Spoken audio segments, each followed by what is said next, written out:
Hi, greetings, class. Welcome back. This is Professor Watson. This is Contracts, LGLA 1351. And we're up to what? Week 5, Chapter 4. So week 5, Chapter 4. This is our first recording for Chapter 4. I hope you've already read the chapter. Hope you've already taken a look at the class notes. You could even take a look at our PowerPoint before time if you want to.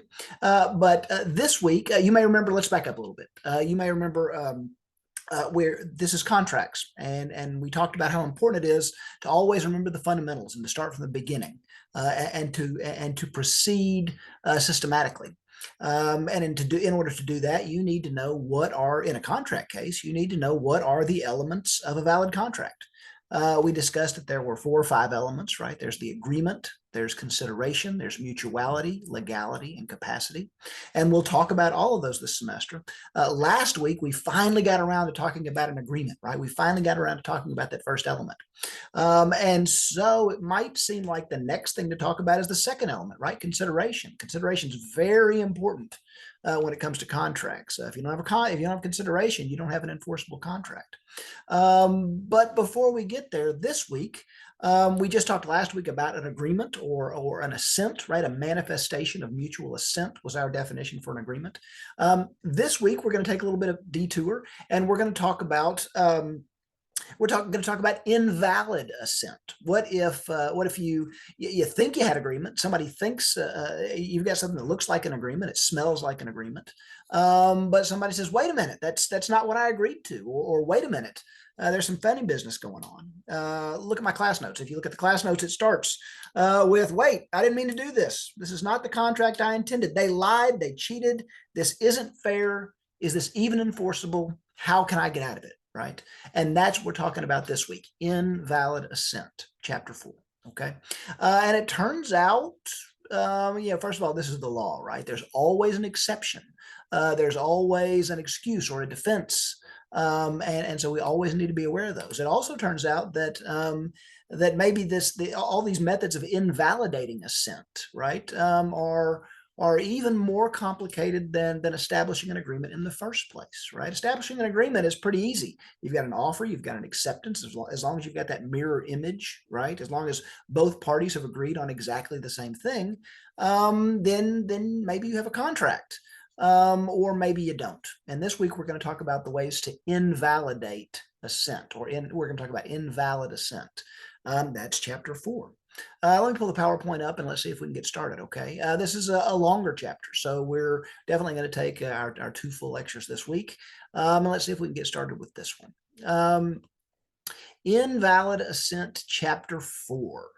There we go. Wait, I didn't mean to agree to this. This is not the contract I intended. They lied, they cheated. This isn't fair. Is it even enforceable? How do I get out of this?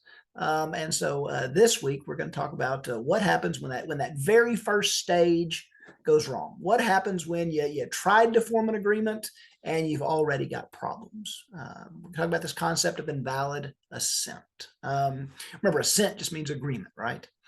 So sometimes even when the observable facts, remember we use an objective standard.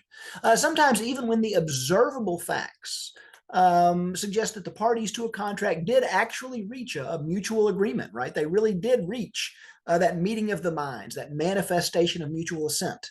But sometimes, even when the objective evidence would suggest that a contract has been reached, an agreement has been reached, it would still be unfair to hold one or maybe even both parties to the agreement.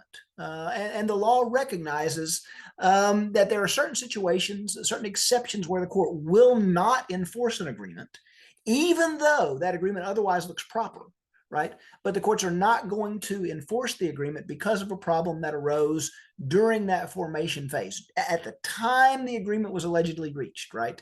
These are things that have to happen at the time the agreement was reached, at the moment that offer was accepted, right? These are things they can't happen afterwards. This has to be in the formation of the agreement, right? And the court just can't do whatever it wants. It can't just come up with any reason to invalidate an agreement. And if the court identifies one of these reasons that it would like to use to invalidate an agreement, then the court still has to follow all the steps, right? You still have to prove all of the elements. And so it is important for us to know what these different ways to invalidate a contract are and what the elements of each one are. Okay. There may be a few more than this, but today we're going to talk about the 6 main ones. These are the ones that come up all the time, right? Number one is fraud. Fraud is the big one. Fraud can be a little tricky. We're going to talk about what is fraud and what isn't fraud, and what are the elements of fraud. We're going to talk about misrepresentation. What's the difference between a misrepresentation, right? That sounds like a lie, right? What's the difference between a misrepresentation and a fraud? There are some subtle differences. You need to know what they are. We're going to talk about mutual mistake, right? It's not enough that one party made a mistake, but if both parties made a mistake about the contract, this wasn't the contract that either one of them thought they were getting into, then that may be a reason to invalidate a contract. Duress. We'll talk about duress. Duress is, of course, when when you threaten somebody, when you put pressure on somebody to sign a contract that they wouldn't otherwise have signed, right? You made me do it. That's duress. We'll talk about undue influence, similar to duress.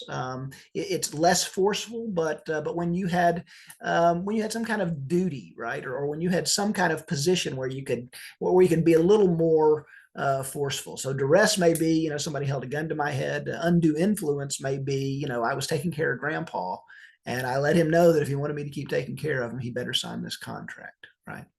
And then the last one we're going to talk about is unconscionability. That's kind of a catch-all. When you've got a case that just doesn't quite meet any of these other 5, the court can fall back to, or the parties can fall back to arguing unconscionability. Kind of a catch-all, but it's a high burden to prove unconscionability. Okay, so those are the 6 we're going to talk about: fraud, misrepresentation, mutual mistake, duress, undue influence, and unconscionability. The first one is fraud. What is the legal definition of fraud? Again, you can look at Black's Law Dictionary, look at your textbook, you can look at 1,000 different textbooks or different cases, and the definitions may be slightly different. The elements that are listed may be listed as 5 instead of 6 or 7 instead of 6, but you're going to find that 99% of those definitions are going to agree, right? And even if a court says there's only 5 elements, you'll usually see that, well, maybe they stuck 2 of these together, right? If they say there's 7 elements, well, maybe they kind of split 2 of these apart. So it is important to know the elements of fraud. And this is one of those things that I'm going to tell you to memorize, right? Memorize this right now. You need to know these 6 elements of fraud. This is something you're going to need to know for the rest of your career, even if you don't go into the law. Even if you don't go into the law, you should know what the elements of fraud are, because it's going to come up in your adult life. It just is, okay? 6 elements of fraud are: number 1, a false and misleading statement or a misstatement, right? Number 2, of material fact, right? It has to be an important statement. Number 3, an intent to deceive. The party making the statement, the party you're accusing of fraud, had to have an intent to deceive. Number 4 is reliance, right? There has to be reliance by the innocent party, the party who was being defrauded. Number 5, that reliance has to be justified, meaning it had to be reasonable.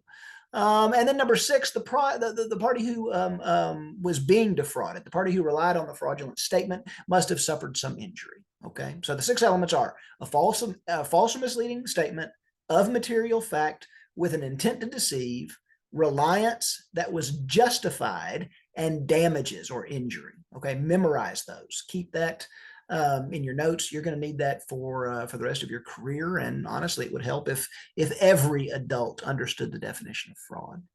Let's break that down a little more, and let's take each one of those elements one by one, because especially fraud is so important.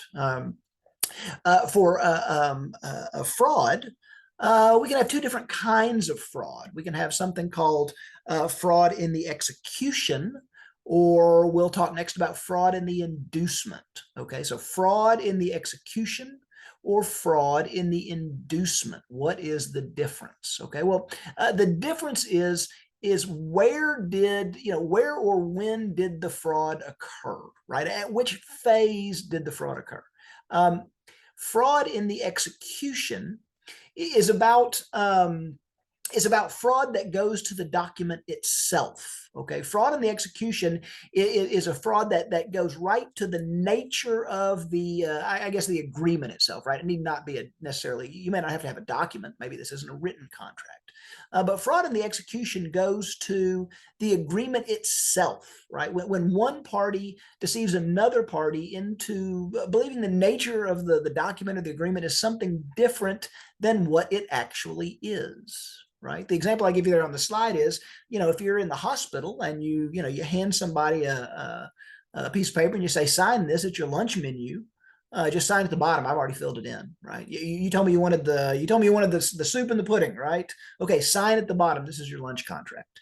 But they're sick and they can't, maybe they don't have their glasses, they can't see, and so they just sign it. And really, it wasn't a lunch menu at all. It was a contract. It was a deed, right? They were deeding you their house. Well, that's fraud in the execution. You lied. The lie goes to what the document was, right? It goes to the effect of the agreement itself. If you can prove fraud in the inducement, then the result is that the agreement is voidable. Okay, voidable, not void, voidable by the party that was defrauded. What does that mean? What's the difference between void and voidable? Well, if it's void, it means that the court just can't ever enforce it. All right. And you may think, well, yeah, there's fraud. That's what we want, right? Well, what if it turns out that even though there was fraud, the party that was defrauded, it turns out that this contract, because of some circumstance, the contract actually works out well for the party who was defrauded. Even though they were defrauded, the party still wants to enforce the contract, right? They were the ones who cheated. They get to choose. That's the difference between void and voidable. If it's void, there's nothing the court can do. The court can't enforce it. But if it's voidable, that means the court can void it if they want to, and if you prove your case, and if you choose to ask for that. Okay, so it is if you can prove fraud in the execution, then the agreement is voidable. It means the person who was defrauded can petition the court and ask the court to invalidate this contract, to throw it out, right, to put everybody back to square one. That's different from fraud in the inducement. Okay, fraud in the inducement is a fraud about the thing that induces or persuades the party to enter into the contract in the first place. Okay, so fraud in the inducement is usually fraud that relates to the consideration, right? We haven't talked about consideration yet. We'll get to consideration next week, but we've mentioned it a couple times that the consideration is what you give for what you get, right? It's the subject of the contract. And so fraud in the inducement is fraud about that consideration itself. For instance, I told you I would sell you my Ferrari for $10,000. And it turns out it's not a Ferrari. It's a Volkswagen with a Ferrari badge on the front, right? Well, if you sign that contract, the contract says exactly what the contract says. There's no fraud in the document itself. That would be fraud in the execution. No, in this case, I've lied to you about what you're getting. And that's fraud in the inducement. I lied about it's not really a Volkswagen. It's not really a Ferrari. It's a Volkswagen. I lied about that, right? So fraud in the execution, fraud about the contract itself. Fraud in the inducement is a lie about the consideration, a lie about what you're getting as part of the contract, all right? Either one can be fraud. Just important to understand that there's two different types, okay? Fraud in the inducement and fraud in the execution. It is important to talk a little bit about some things that are not fraud in the inducement, okay? And that is something that sometimes we call puffing, okay? Puffing. If you have argued in court that something is fraud in the inducement, and you finally get a decision from the court, and it's got the word puffing or mere puffing in it, well, be aware you're about to lose. Okay, what is puffing? Puffing is basically sales talk. Okay, it's something that may or may not may not be true, but the court has decided that it's not really significant enough that it constitutes fraud, right? It's merely sales talk. Often it means it's something that the court has decided, it wasn't serious enough for the party to rely on. And so maybe better than calling something puffing is just to find that a party didn't justifiably rely on it, right? But puffing or mere puffing is sales talk. It's an exaggeration to coax somebody into a contract or sale. And if the court calls it puffing or mere puffing, what they're saying is, well, that exaggeration just didn't rise to the level of being actionable. And again, it may really be about the court just not finding that the reliance is justified. What would that look like?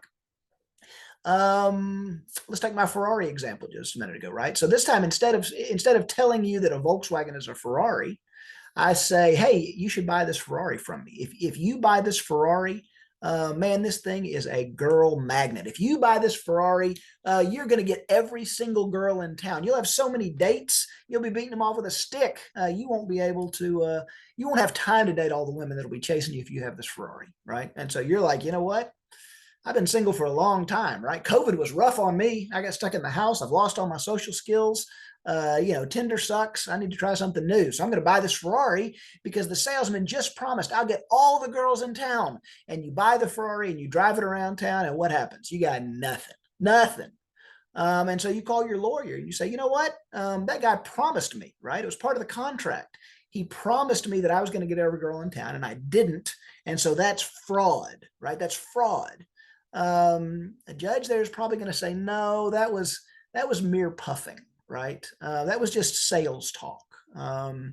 If he had said, this is the best car in the world, right? That also is sales talk. How would you determine whether something was the best car in the world? What are the grounds, right? What's the metric that you use to judge that?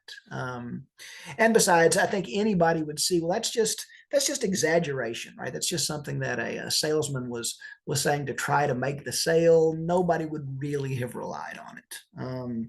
Does that make it right? No, you shouldn't do it. But it is the kind of thing that if you sue somebody for fraud, the court is very likely to say, no, that was just mere puffing. Sorry, no fraud.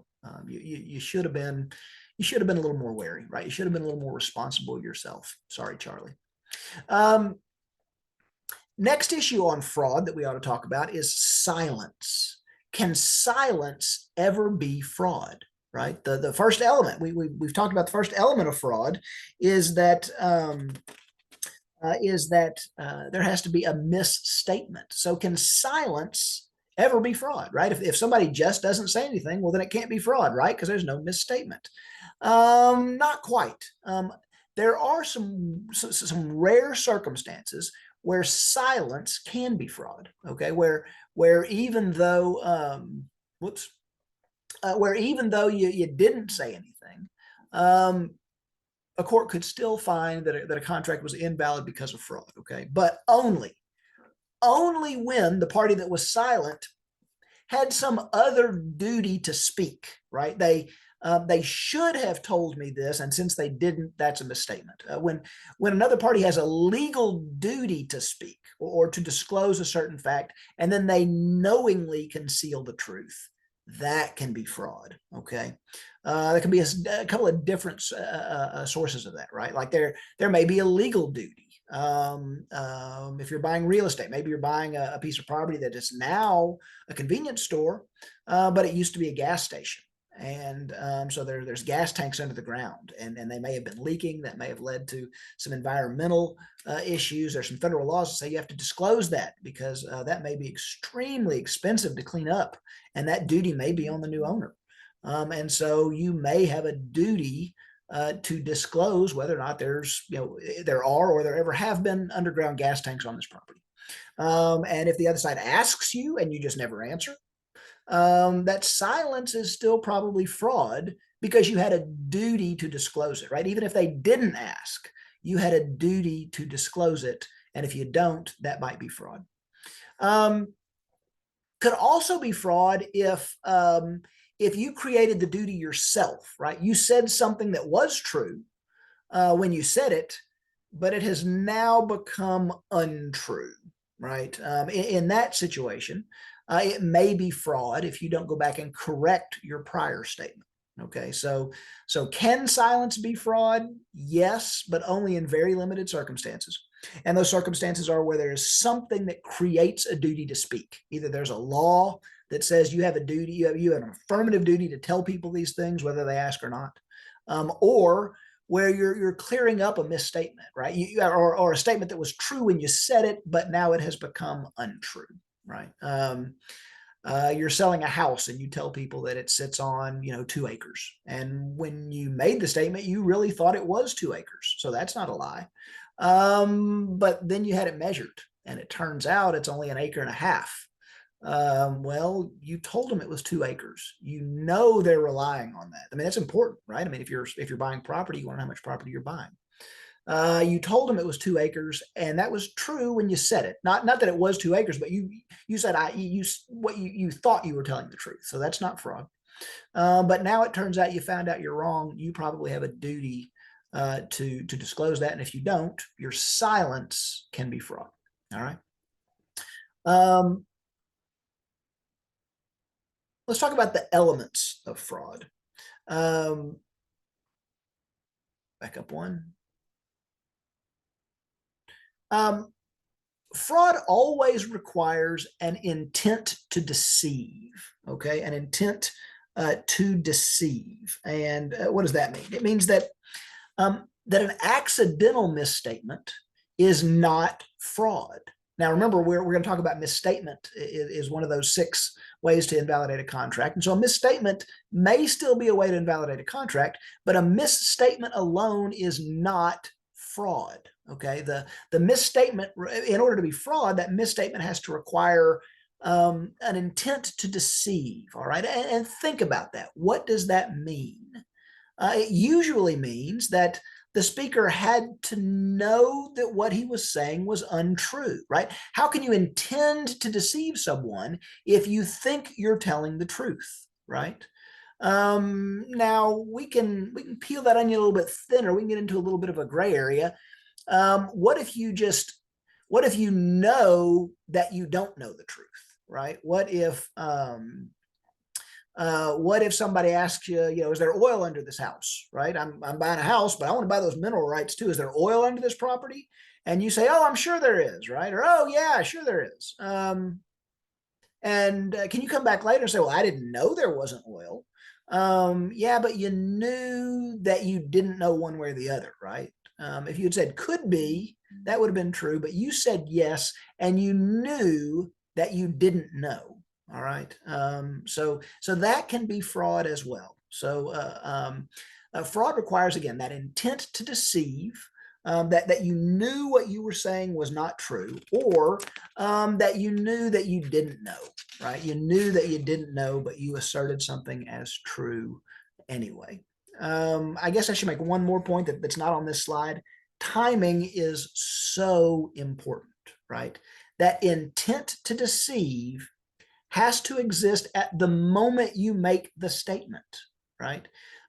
If you don't know that it's false when you make the statement, you can't have an intent to deceive. Even if you find out later that what you said was false, you still didn't have that intent to deceive when you made the statement. Okay, and that is why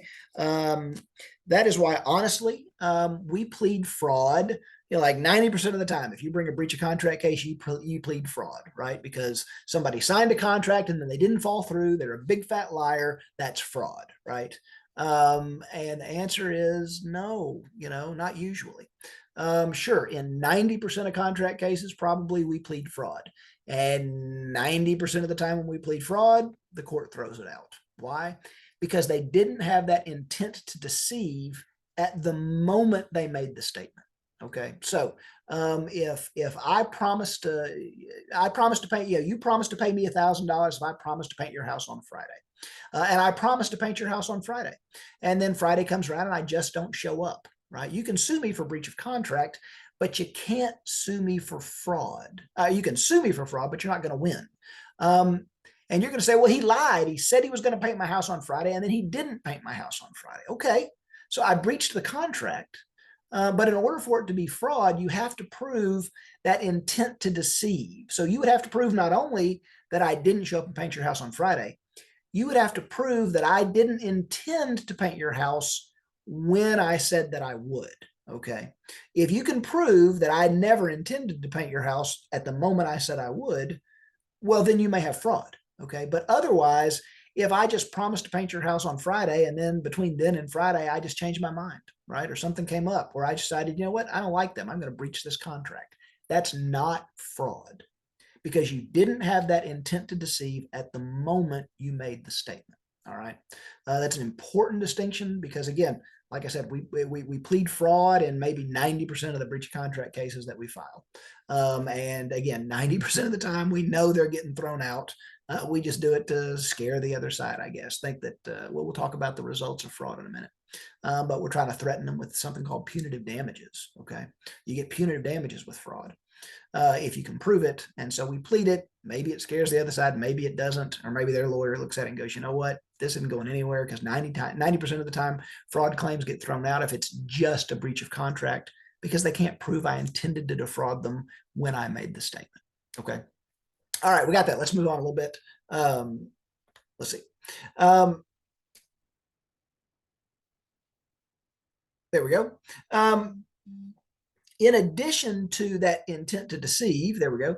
In addition to the intent to deceive, you have to have justifiable reliance. Okay, we talked about when we talk about the six elements. We talked about reliance, and the reliance has to be justifiable. We're just kind of putting them all together here. In fact, I tell you what, let's talk about actual reliance first. In order for something to be fraudulent, there has to be reliance, meaning that the innocent party must show that they relied on the statement, that they did something in response to the statement. It's not enough that you told me something that was untrue. It's not enough that you intended to lie to me. If I don't rely on that statement, well, then there's really nothing unfair about it, right?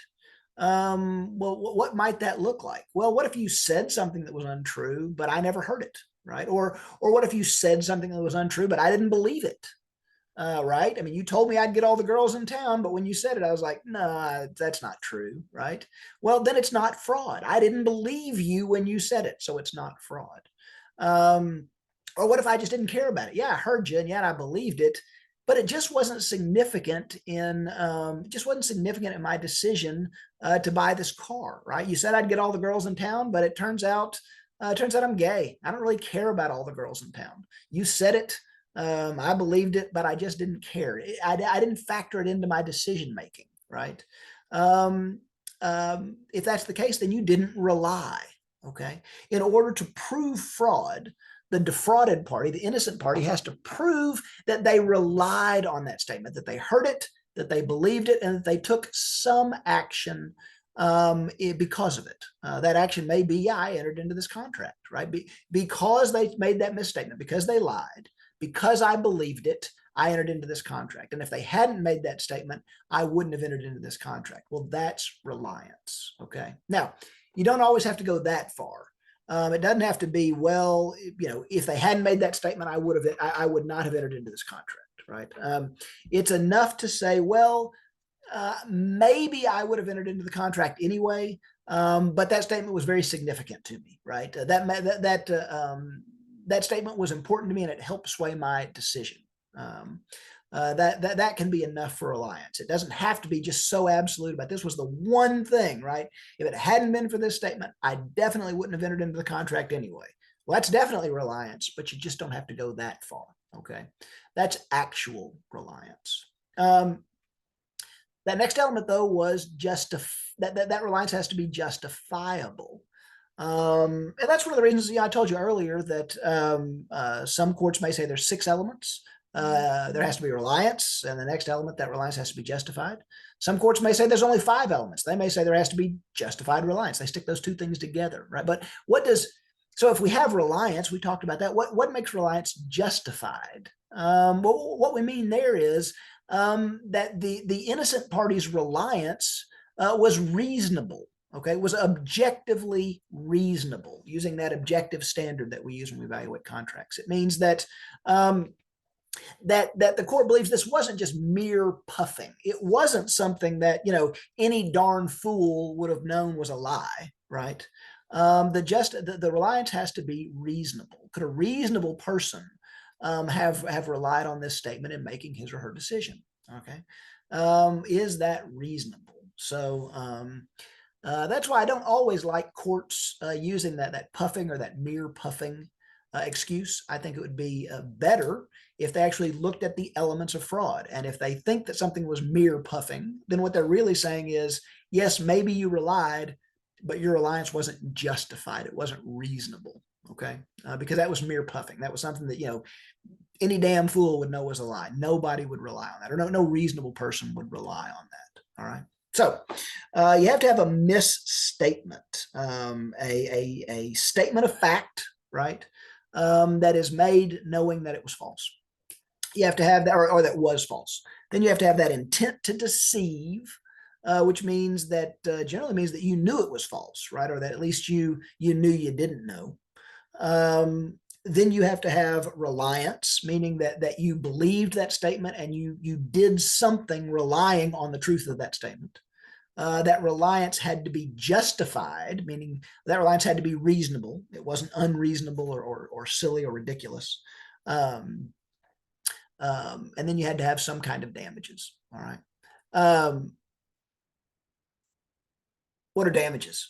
Means that you had to suffer some kind of injury, right? Something had to go wrong. You lost something.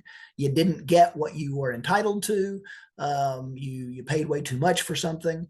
You changed position in some way to your detriment. So if there's not damages, quite frankly, if there's not damages, why are you suing, right? Why are we bothered here in court if you didn't suffer any damages anyway? So damages are usually fairly easy to prove that you had damages, right, or that you were injured. What can be a little harder is the amount of damages. How much of an injury did you suffer? The good news here is if you can prove fraud, you have several remedies available to you. Number one, if you prove fraud makes a contract voidable. And we talked about what that means. It's not just the court automatically can't enforce it. No, if the innocent party wants to enforce the contract, then the court can enforce it, right? In fact, if the innocent party wants to enforce the contract, the court might even be able to amend the contract so that it matches what it should have said if the misstatement was true. So if the defrauded party wants to enforce the contract, they may be able to, but if they want to have the court declare that the contract is void, then they can do that as well. It is voidable. Who gets to choose whether they want to seek to void the contract? Well, only the innocent party, okay? Only the innocent party. The defrauding party, they don't get to do the same thing, right? Let's say they tried to defraud you and they lied to you and you relied and it was justified and all that kind of stuff. And then it turns out the contract was to your advantage. And all of a sudden the party who defrauded you was like, oh, wait, I made a mistake. Can they sue you? Can they ask the court to void the contract based on fraud because they're the one who lied? No, not at all.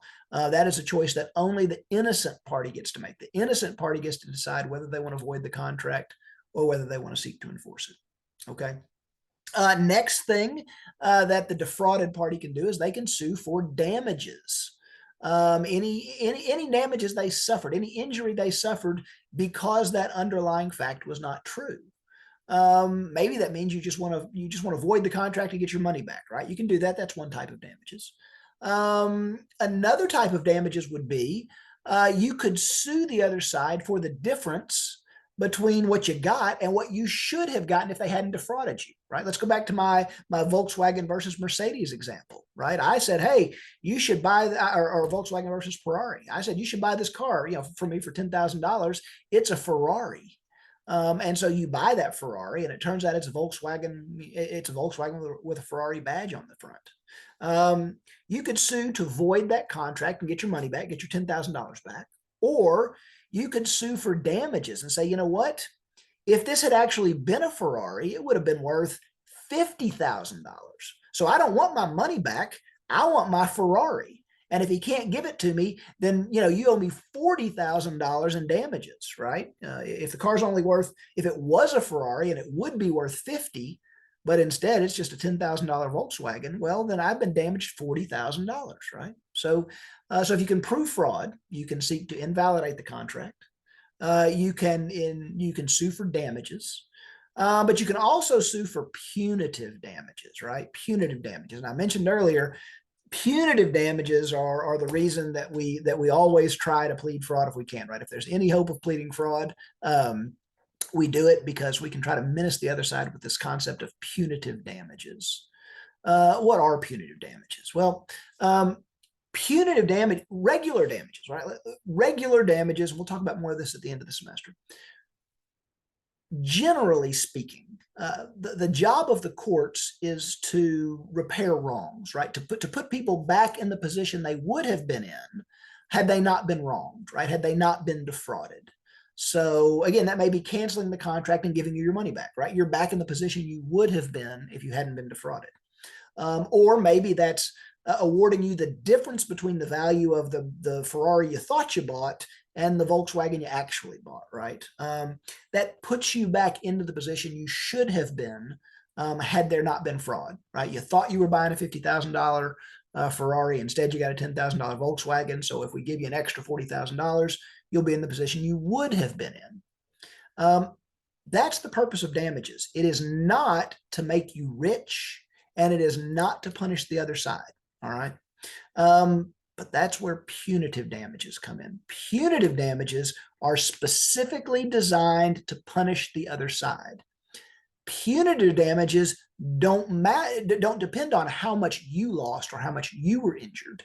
They depend on what is it going to take to make sure this guy and guys like him never do this again, okay? The ability to collect punitive damages is extremely rare. That's not the point of courts most of the time. Most of the time, the point of a lawsuit is to make you whole, to get you back to where you would have been, not to make you rich, just to make you whole, to return what you lost. But punitive damages are that exception. And they're not generally available, but they are available if you can prove fraud. So if you can prove fraud, you can sue to rescind the contract or sue to invalidate the contract. You can sue for those damages, but you can also sue for those punitive damages, those extra damages above what you lost. And those are the damages that are going to make you and your lawyer rich, right? That's why we plead fraud, because if we can prove it, we may be able to get that award of punitive damages. And that's not based on our injury. That's based on the defendant and what the defendant did and how bad it was, and even how rich he is, right? The jury's going to look at what's it going to take to convince him not to do that again, right? If you're suing me, it's not going to take much. You get a punitive damages award against me for $100. I'm going to say $100. Wow, that hurts. I don't want to pay anybody $100 or $1,000. What if you're suing Donald Trump? If you get a punitive damages award against Donald Trump for $1,000, is he even going to care? He spends more than that on lunch. So the net worth of the defendant can matter when it comes to punitive damages, right? That's why you may have seen that verdict. E. Jean Carroll got against Donald Trump. She got punitive damages. They said her damages were, I think, was it $5 or $7 million. That was the actual damage to her reputation. But then she got punitive damages. Didn't depend on the damage to her reputation. It depended on what is it going to take to convince Donald Trump not to do this again. And since he's so rich, $1,000 isn't going to cut it, right? They decided that it would probably take, $75 million. Takes a lot more to convince Donald Trump not to do wrong than it does Professor Watson, right? Why? Just because he's so much more wealthy, right? So that's punitive damages. And that's why we plead fraud, right? If you can prove fraud, you can collect those punitive damages, even though fraud is fairly hard to prove, all right? But what if you can't quite prove fraud? What is the alternative? The next alternative that we talked about on that list was misrepresentation. What is misrepresentation? Well, basically, misrepresentation is fraud, but without the intent, right? Without that intent to deceive. So the elements of fraud were pretty straightforward. Remember, I told you you need to memorize those. Fraud required a false or misleading statement of material fact, meaning that the fact was important, right? It was something significant. An intent to deceive, that was number 3. Then reliance, that the reliance was justifiable, and finally some kind of injury or damages. So those 6 elements were required for fraud. 5 of those elements are required for misrepresentation.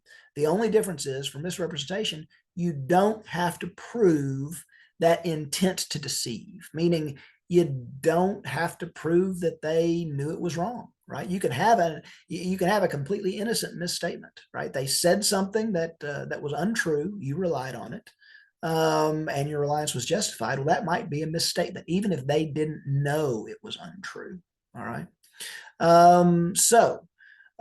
If the speaker thought the statement was true, or they had no real reason to know that the statement was untrue, then it may still be a misrepresentation. What is the difference? Well, the difference is if you sue for misrepresentation, you can still seek to have the contract voided.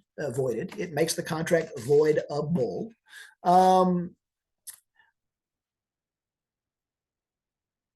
But you can't seek punitive damages. Okay, you can seek regular damages. You can seek to have the contract voided. It's voidable, but you can't seek punitive damages. All right, why? Because there was no intent. That intent to deceive element. Let's take a deeper look at that. So to excuse a party to invalidate a contract based on misrepresentation, then the party looking to invalidate the contract still has to prove all the elements of misrepresentation. They still must prove that there was a misstatement. They still have to prove that that misstatement was a material fact, meaning that it was important, right? Not just, what day of the week is it? Oh, it's Tuesday. Well, no, it's not. It's Monday. So, it's misrepresentation, right? That's just a mistake. That's probably not an important fact.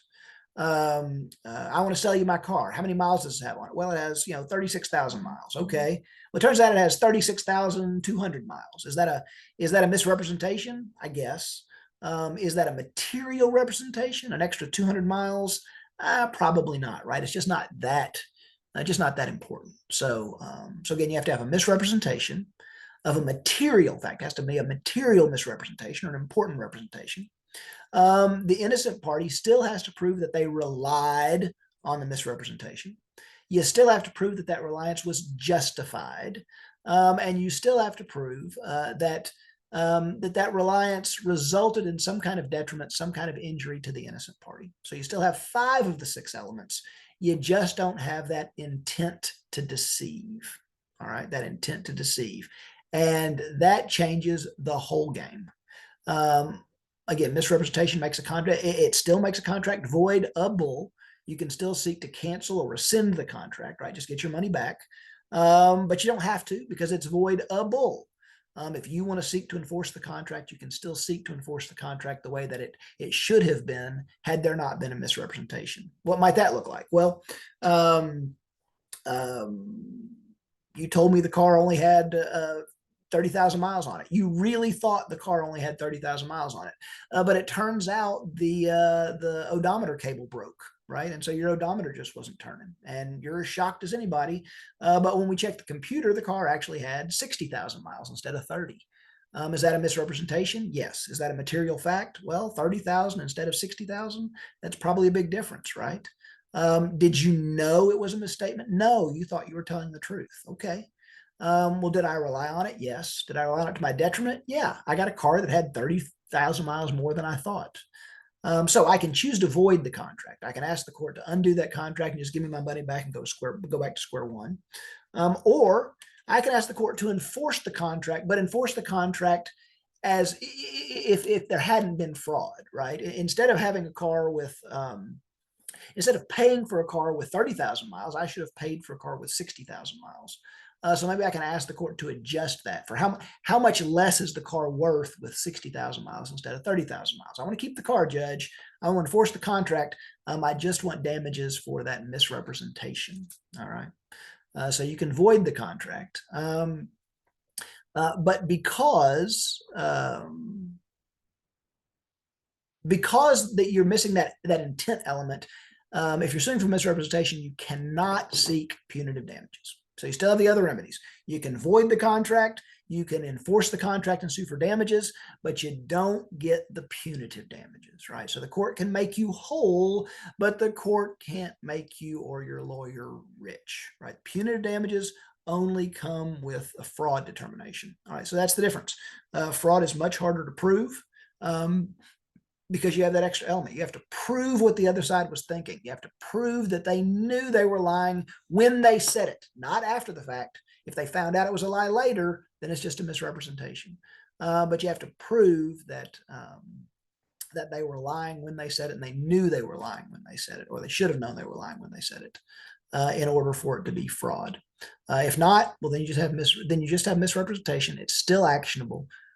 You just can't sue for punitive damages, those punishing damages, right? So that's the difference between fraud and misrepresentation. All right, the next way, the next theory to use to invalidate a contract is something called mutual mistake. Mutual mistake, not just a mistake by one party, but a mutual mistake, a mistake by both sides. What would that look like? What would that look like? What kinds of mistakes should justify excusing parties from conforming to contracts that they made? Let's start by talking about the kind of mistake or something that comes up a lot that's not a mutual mistake. Okay, and that is something that we sometimes call buyer's remorse. Okay, buyer's remorse. We see this all the time. It is a natural phenomenon. It's a natural psychological phenomenon. Everybody has experienced buyer's remorse. You all have experienced buyer's remorse. Remember when if you bought a house or you bought a car or you bought something significant, maybe you saved up all your money for that new iPhone, right? You had to have that new iPhone and you saved up, what are they, 12, 14, 1600 bucks. And you finally saved up enough money and you went down and you put that money down, you bought your new iPhone and you got home, and that night or the next morning you woke up and you were like, oh, what have I done? Why did I spend $1,600 on a phone? I could have got an Android for $100, and they would have thrown in a gift card, for a free Subway or something. Why did I do that? That's not a mistake. That's buyer's remorse. It is this sense of regret that can even sometimes be overwhelming, that parties sometimes feel after they've entered into a significant agreement. And they may come to you and they may say they made a mistake. But that is not the kind of mutual mistake that can void a contract. That's just buyer's remorse. You knew what you were doing when you did it. And now after the fact, you regret it. That's not a mistake. That's buyer's remorse. It's not a mutual mistake. Okay. Important to understand buyer's remorse. That is a term everybody understands. Everybody in sales gets it. Not a legal term, just something to be aware of when a client comes to you and says, hey, there was this mistake in this contract. We need to see if we can get out of it. All right. It takes more than that, though. In order to avoid a contract, we didn't just say mistake, we said mutual mistake, right? Both parties have to make a mistake. Not only do both parties have to make a mistake, but both parties have to make a mistake about the same underlying fact that was material, that was important to the contract. It's not enough that you, I just had this one this week. Both parties signed an agreement way back when, but both the parties signed an agreement and they dated it May 5th. And then they took that agreement down and they filed it in the county records, and they filed it on May 4th. Well, how in the world did they file a contract on May 4th if they signed it on May 5th? Well, somebody made a mistake somewhere, right? Either they made a mistake when they dated the contract, or the clerk made a mistake when they file stamped it. It was for real estate. That's why they were filing it. But either way, it's probably not a material fact, right? We both entered into the agreement. So we did have a mutual mistake. We were both mistaken about the date. We thought it was May 5th when it was really May 4th. But it's not material, right? That's not important to the contract. So to avoid a contract, again, there has to be a mutual mistake. They have to both make a mistake about the same fact, and that fact has to be material. Again, an example of what is not a mutual mistake is it's not a mistake. It's not enough for a mistake in judgment to be about the consequences of a contract, right? It has to be a mutual mistake about the contract itself. Let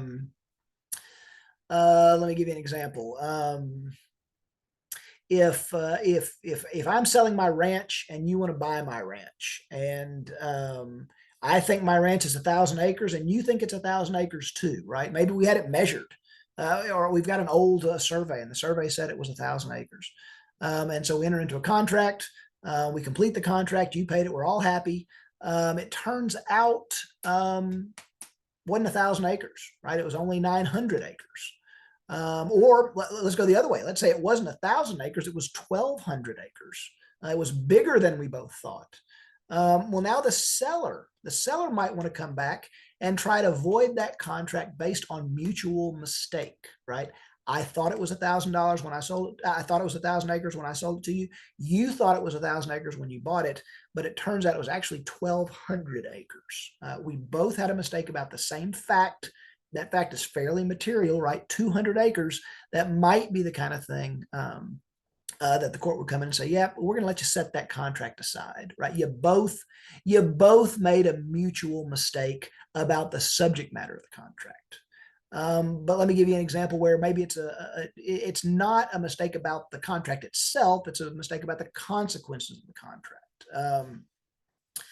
A friend of mine lives in Minneapolis. They live up in Minnesota.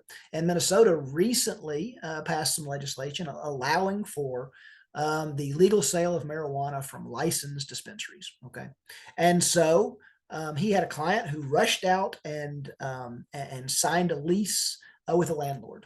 And he wanted to open a legal dispensary, and the landlord knew that he wanted to open a legal dispensary, and they were both okay with that. And they both thought that because the law had passed, that he would be able to sell marijuana out of that location, out of that dispensary, at least during the terms of the lease, right? He signed a 3-year lease. It turns out, even though Minnesota has passed a statute saying, okay, it's legal to sell marijuana at a licensed dispensary, they haven't passed any of the other laws yet.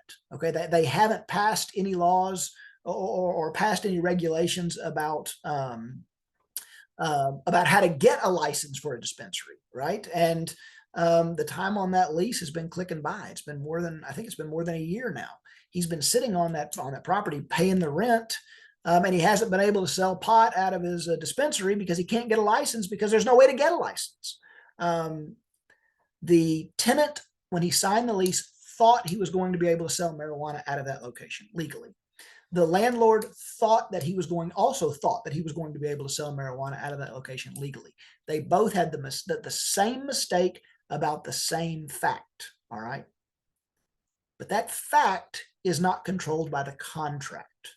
That is a fact about the result of the contract, or an effect the contract might have on something else, right? And so that's not the kind of mutual mistake that would allow you to void that contract or to get out of that contract. Now, if there had been a mistake about the size of the place that he was renting, or if there was a mistake about the zoning, right?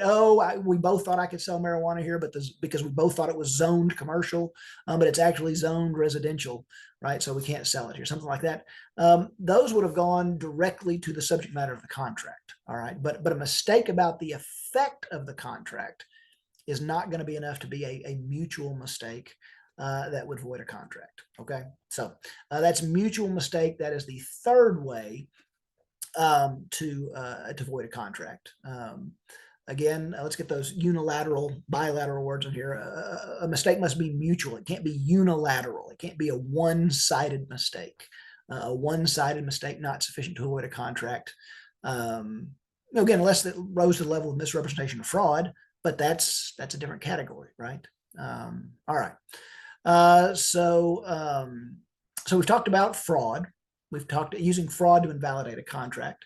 We have talked about misrepresentation to invalidate a contract.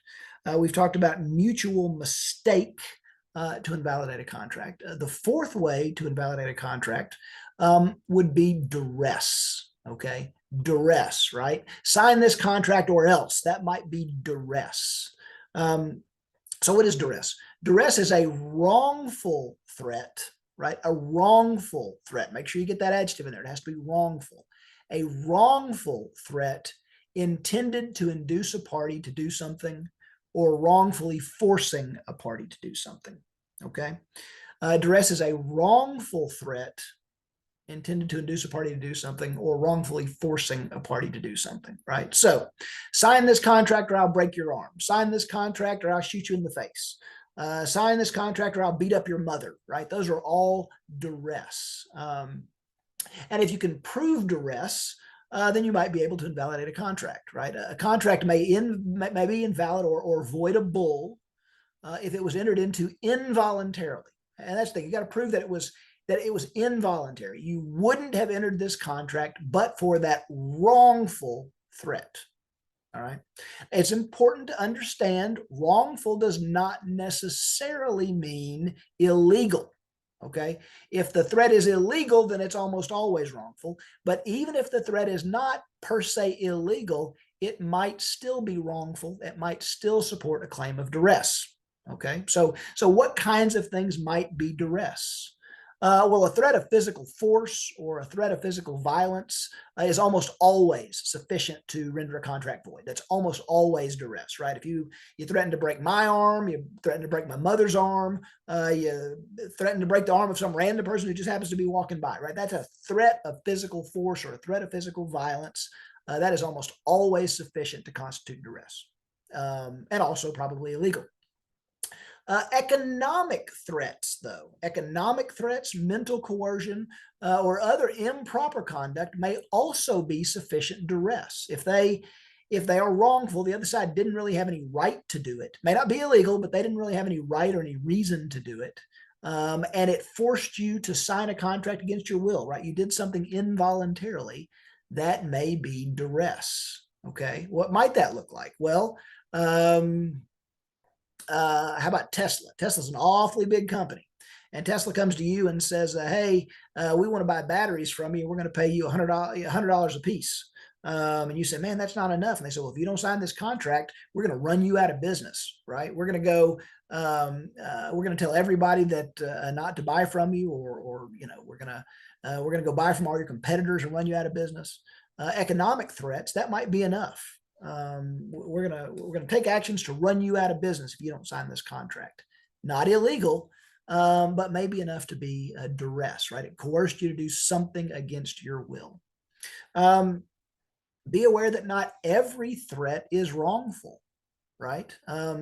Sometimes you have a right to make a threat.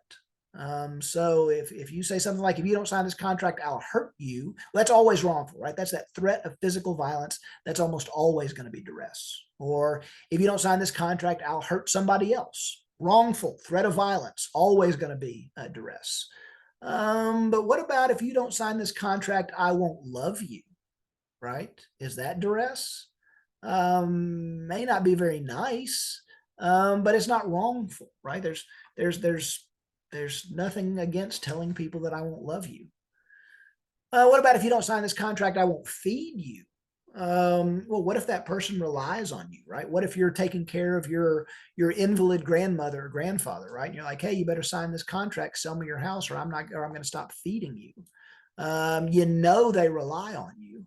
You've got some extra influence there, right? I mean, and that could force them to sign a contract they don't want to sign because they have to, or you'll stop feeding them. That would be a wrongful threat.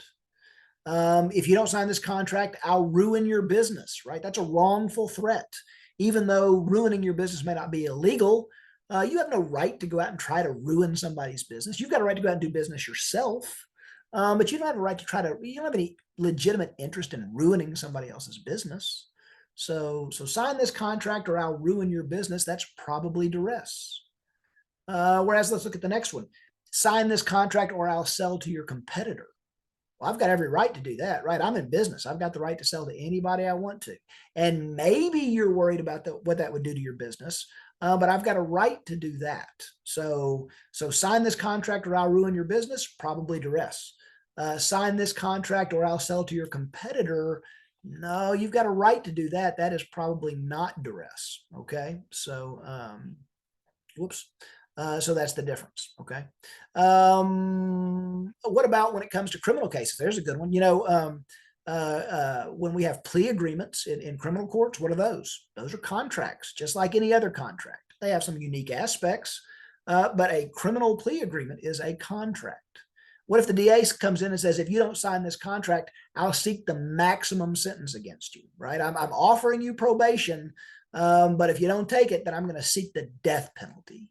Is that duress? That would sure make me sign something I didn't want to sign, but is it duress? No, it's not wrongful. If the DA has the right to seek the death penalty, then this is just negotiating. He's saying, look, I'm trying to give you probation, but if you don't sign it, I'm going to seek the death penalty. He's got a right to do it, and so that's not duress. What about if you don't sign this contract, I'll say bad things about you on Reddit, right? If you don't sign this contract, I'll go leave negative reviews on Yelp.